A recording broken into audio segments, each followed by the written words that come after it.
Introduction. Web scraping is the process of extracting data from websites.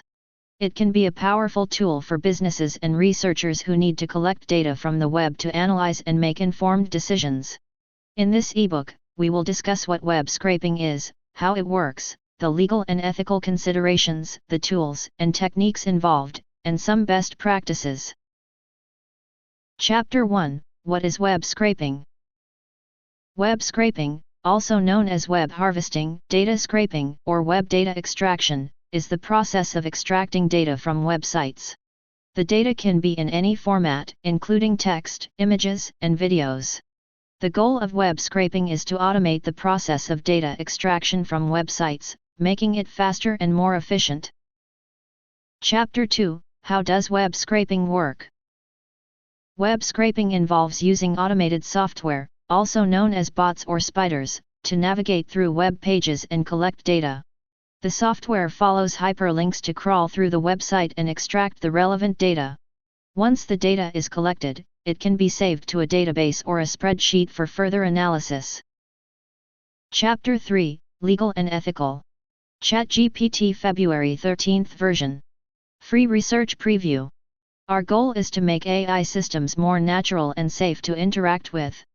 Your feedback will help us improve.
A proxy is an intermediary server that sits between a client, such as a web browser or a Python script using the requests library, and a web server.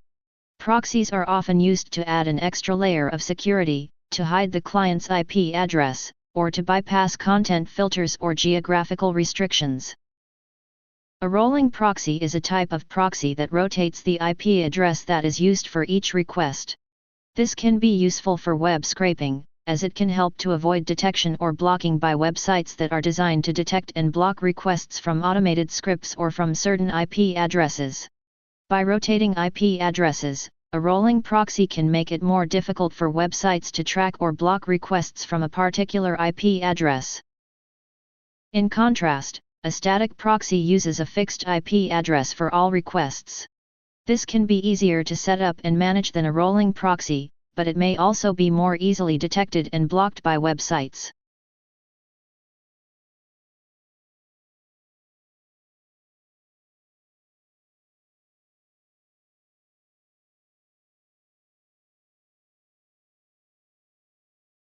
Here are some of the main differences between HTML.parser and LXML. Speed: LXML is generally faster than HTML.parser due to its use of C code and optimized algorithms. For large or complex documents, LXML can be significantly faster than HTML.parser.